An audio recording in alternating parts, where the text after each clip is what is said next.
Hi everybody, I'm Bill Sanders and this is Watch Art Sci, the art and science of watch collection. Today we're going to be reviewing Mike's collection, but before we do so, I thought I'd mention my hat. Uh, we did a review of Dean's collection a little while ago, and he had a number of Breitlings, so he decided to recruit me as a Breitling fan. I'll put it this way, I really like the Breitling hats, cool hats. Okay, so let's take a look now at Mike's collection. He didn't have any Breitlings, and that's okay. But he does have a lot of Seikos. So let's look at the Seikos. And one of the ones that he starts off with, I think, is one of the most interesting ones around. This is something they don't make anymore, called the King Seiko. And the King Seiko is sort of the precursor of the Grand Seiko, except it didn't cost a fortune. So anyway, here you got, he's got a couple King Seikos here. One of the ones, the one in the middle is a 44KS from 1968. It's made in the Danny factory, and the case on it is sort of more. It sort of encompasses the lugs a lot more. Now, over on the far right is a Grand Seiko. Now, that's a Grand Seiko from 1965, and doesn't look a lot like Grand Seikos do today. But it does look a lot like what they used to call the King Seiko. All right, now there's no lack of Seikos in Mike's collection. He's got another King Seiko here with a, this is from 1970, with the, it's a pillow-shaped case to it. And it reminds me a tad of the turtle, of a Seiko turtle. There's something that's called a Grand Seiko self-dater up on the upper right up there. And it was sort of a neat term, a self-dater, for the fact that it has a date at 3 o'clock, date window. Now, the Grand Seiko, the one at the bottom down there is the 45GS. And the Grand Seiko 45GS, this is a black one, is a tuxedo watch, which I thought was a cool name for it. And it's got the high beat movement, which I'll reserve my comments on what I think of high beats, but that's me. I mean, it's one of the things about high beats, of course, you get better accuracy, but some other things I think they could be happier with. Okay, finally at the bottom is called the Seiko Silver War 30. This watch is really an interesting one. Silverware, first of all, for the name of it, I think is quite interesting. And it's also called the Skyliner. So it sort of has a couple names to it. And actually Silver Wave, I'm sorry, not Silverware, but Silver Wave 30. Really interesting Seiko. I don't know of any other Seikos that I can say, yeah, that looks a lot like a Seiko. Looks very unique. It's a neat thing, I think, in Mike's collection. All right, now there's one more Seiko Skyliner 3, and this one is an interesting one. It's starting to look more what we have today. It's sort of modern by 80s and 90s style for it.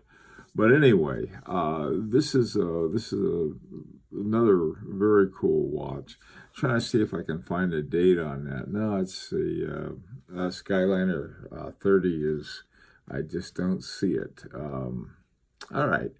Well, anyway, over on the right up there, now we get out of Seikos, and you get into a Universal Geneve pole router. Now, pole router was, I think, I'm trying to remember where I first saw that term used, and it was for flying over the poles with the name of, with a pole rider.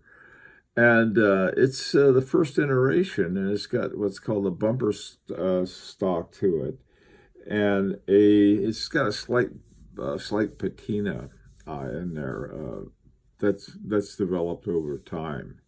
At the bottom, there's a IWC 854, and the IWC 854 is sort of the counterpart of the Grand Seikos from Mike's notes. Mike sent me these fantastic notes, and I hope he doesn't feel I'm not doing him justice, but I wanted to get through this really incredible collection. So anyway, it's got a caliber 854, and that caliber lasted into the quartz crisis. And so it's sort of like the last of the mechanicals before the quartz crisis. So it's another interesting one. Now, at the bottom right, you have a gold citizen watch. And there are not a lot of gold citizens. Now, back then, early on, gold was like $30 an ounce, and now gold is what? God, I don't know, $1,500 an ounce, something crazy like that. And then, of course, it's hard to get some of these vintage ones in gold because everybody wants to get them cheap and make some money on the gold, not the watch itself. So I'm glad to see that Mike's got a safe house for it, a good home, as you might think. All right. This next group of watches are the next. They have a Glycine Airman. I was reading somewhere about the Glycine Airman, and it was a pilot had mentioned it in one of the things he was writing. He really likes it, and looking at it, it's a beautiful watch. I mean, for actually using for flight, it has the 24-hour around it, and then it's got on the inner, sort of a inner, I guess, indicators on it. It has the minute number, so you have like down at 10 o'clock, you have, not at 10 o'clock, but at 10 on 24 hours, it'll say 25 after. The Glycine Airman is one of those very affordable watches that it's also quite interesting. Okay, the Smith military watch. Boy, I tell you, if a watch ever looked military, it's this one. It's a no fooling around watch, and it's a tribute to the Smith W10 Great Britain watch, and you have these clean, clear sans serif fonts for the numbers, and then you got a triangle up at 12 o'clock. Easy as pie to read, and I like it. I like the way also the lugs sort of are built into the case. Now, one of the ones that has sort of been revived is a Jaeger-LeCoultre Memovox. And that particular model, Mike said, is somewhat of a mystery. So to me, I love a good mystery and a watch that has some kind of mystery behind it. And this one is a beautiful, beautiful example of a Jaeger-LeCoultre. It's not some of the vintage are called LeCoultre. And so some of you vintage guys may know more about this watch. If you do, I'd love to hear from you about it in the comments section. This next Seiko on the far left is Mike considers that to be an important one, because after the King Seiko stopped production in 1975, they didn't have one to replace it, and so when they came out with this particular Seiko, this is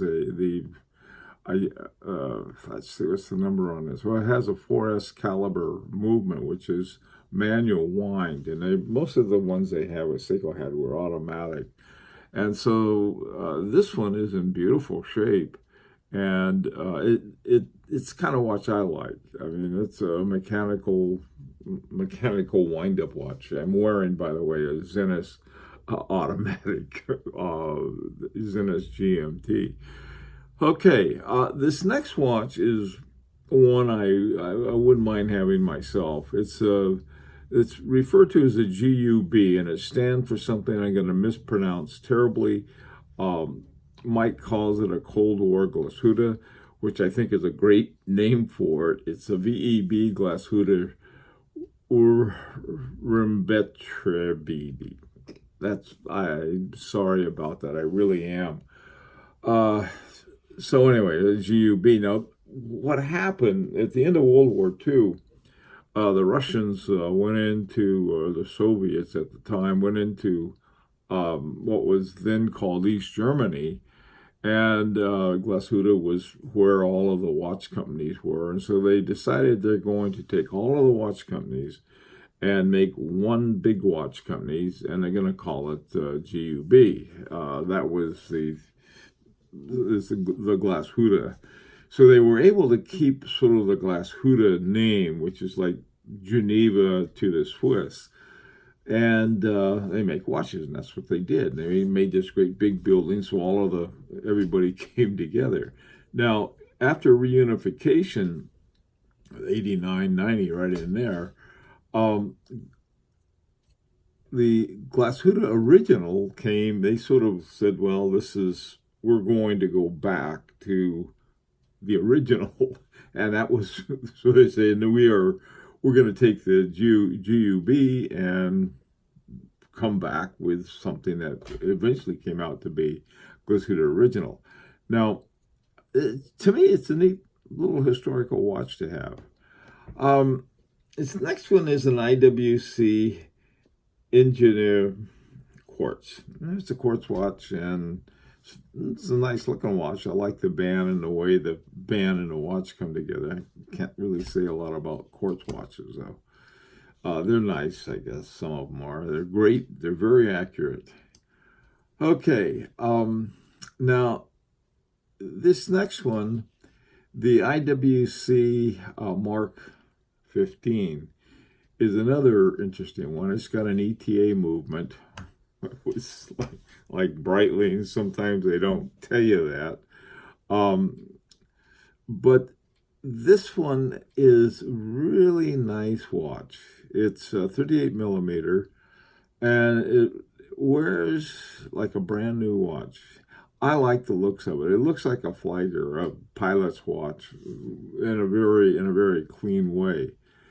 And so this is another one I think that is sort of interesting. The Seiko quartz chronograph, quartz. You can add so much with a chronograph. Same with the Seiko digital world time. I think of this last group of watches, though. I mean, this is the most interesting one is that Iwc Mark 15. All right, now in looking at Mike's collection, first of all, Mike sent me extensive notes. I may have mentioned, and that's very helpful, but I couldn't put in the whole story about every note, otherwise we'd be here all day. But in trying to get a sense of this, there's obviously a great sense of quality that Mike has towards Seiko. And then there's some other ones in there, some of which I think would be worth having. The GUB simply for historical reasons, but also the Memovox, Jaeger-LeCoultre, because I know that they came out with that again, and that's a very cool watch too. It's a little alarm watch. And so you have this, but what I think is that maybe Mark might really consider having, at least in future purchases, if you like the smaller sizes, Yeah, I think that's a big advantage. If you're looking at watches, let's say 37 millimeters and lower, you can find a lot of really great uh, high horology watches. Some of these smaller ones, and that might be something to look at. There's this one Vacheron Constantin in this one shop in New Jersey. I've been looking at it for years, and it's relatively small. It's a rectangular shape, and it's around $2,000. Now, for Vacheron Constantin, that's a pretty good deal. And at one time when I was interested in it, I contacted the dealer, and he sent me all of the details of the movement and so forth. Beautifully cared for watch.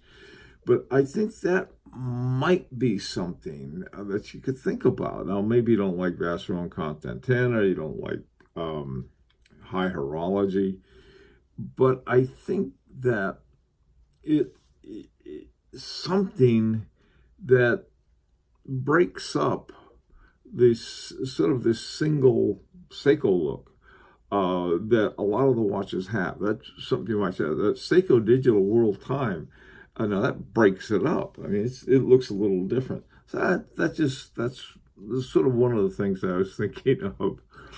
And this is the collection that, I mean, it's been around for a while, and boy, I tell you, Mike really knows his stuff with the details that he gave me on all of these different watches. Like I said, which I appreciate. But I really would very much like to hear from you what you think. Say, hey, I think this would be add to the collection in a good way. Okay, well, love to hear what you think. This is an invitation to subscribe if you like. And until next Friday, this is Bill Sanders for Watch Art Side of the Art and Science of Watch Collection.